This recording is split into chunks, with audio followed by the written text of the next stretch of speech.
And so we start to go further into the chapter on eye-opening art, and our guide being Vincent van Gogh.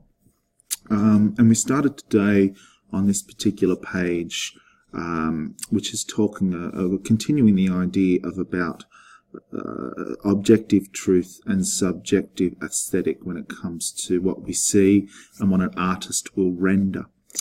And we have, again, a comparative picture between the actual image and Van Gogh's interpretation of said thing. Now, just be clear again about this, that we are not here to decide which one is better, which one is greater in terms of enrichment to the individual, because then you end up becoming too simplistic and generalized in your thinking, in that de Botton is trying to prosecute a thesis that suggests that the artist renders something more truthfully than the simple, mundane, non-artistic style of photography, knowing full well there is an artistic style.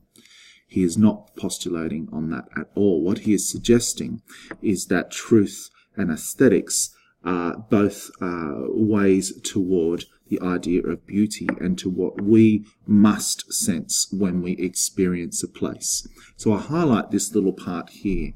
But there was a moment of dissent in the group. Next to me, an Australian, wearing a large hat, said to his companion, a small tousled woman, "Well, it doesn't look much like that."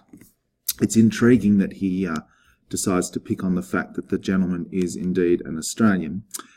This is, and he sort of mocks the look of this other woman here, small tousled head, gives her that kind of adjectival image.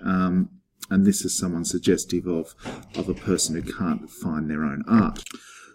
But of course, it's just one person's way of thinking. A thinking, though, that Vincent felt that he was concerned with, which he says to his sister, "This looks really strange," worried about that it's not going to reach a broader audience or make any sense.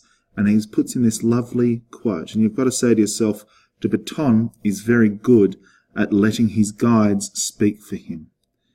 And we'll get to that in a moment. He says here, "I have played hell somewhat with the truthfulness of colours." Yet in playing hell, Van Gogh was only making more explicit a process in which all artists are involved. I like how de Botton copies the phrase "playing hell." That is the phrase that Van Gogh used himself.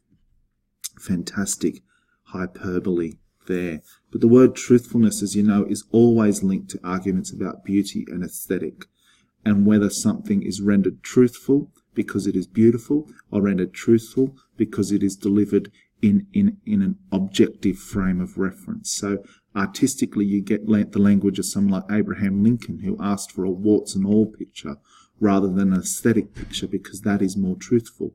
But if Keats argued that beauty is truth and truth is beauty, what are we to make of the concept of what truth is when we objectify any landscape or area or person or built environment? And this is the crux of the philosophical part of this text.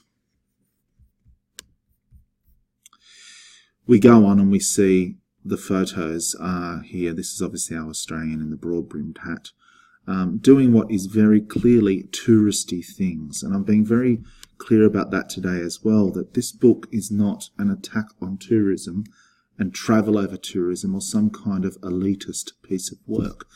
It is there to suggest that travel is travel, be it tourist or otherwise. The way into space or into landscape has many and varied ways of achieving that goal. So it's important to remember that you don't get rather sort of aggressive about your response here, that he's trying to promote some kind of fantastic ideal. He's not. He's just suggesting that there is an art to travel, be it tourist or otherwise. And most importantly, in terms of form, our traveller, de Botton, is that, just a traveller, not a guide.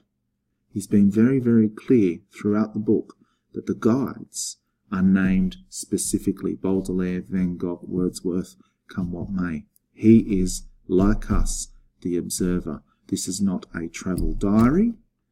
This is a response to experience. Further to this, we go into the next section, where we're reminded that the complaints of the Australian man are unusual. Most people who travel work within the idea of a framework of an aesthetic. But we are given what is referred to in a wonderful phrase as an acerbic maxim. Here we are here. Acerbic being, rather it's acidic, it's nasty, it grates. Maxim being a rule to live by. How vain painting is, exciting admiration by its resemblance to things of which we do not admire in the originals. And this vanity of art comes down to this conclusive statement, or this questioning statement here. If that were true, then all we could admire in a painting would be the technical skills involved in reproduction of an object, and the glamorous name of the painter, in which case we would have little difficulty in agreeing with Pascal's description of painting as a vain pursuit. But as Nietzsche knew, painters do not merely reproduce, they select and highlight, and they are accorded genuine admiration insofar as their version of reality seems to bring out valuable features in it. And this seems to pertain to his own work. His version of the reality of travel, his version, de Botton's version of the art of travel, seems to bring out the valuable features in what matters and what's important and what is a decent and vital frame of reference. So if we replace the word painting with writing, you're getting into the mind of how his form is working to shape meaning, in that he hasn't created a travel diary, he hasn't created a first-person account of an event going from one place to the other to find some kind of incredible insight into the universe. He has allowed guides to take him over different places for many different reasons and purposes, be it to see himself against the sublime or to see himself against the mundane. Whichever way it worked, he is able to say, this was why I moved. This was why I left my bedroom. This is why I will return to it eventually, but I will turn to it changed, transformed, or transcended. Now those phrases, more than anything else, are what you need to think about when you're dealing with this particular topic.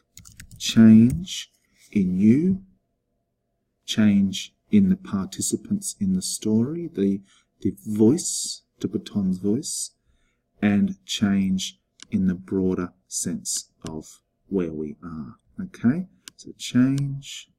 And we get another one, we think about, say, but the better word is transcendence. That's the one that matters.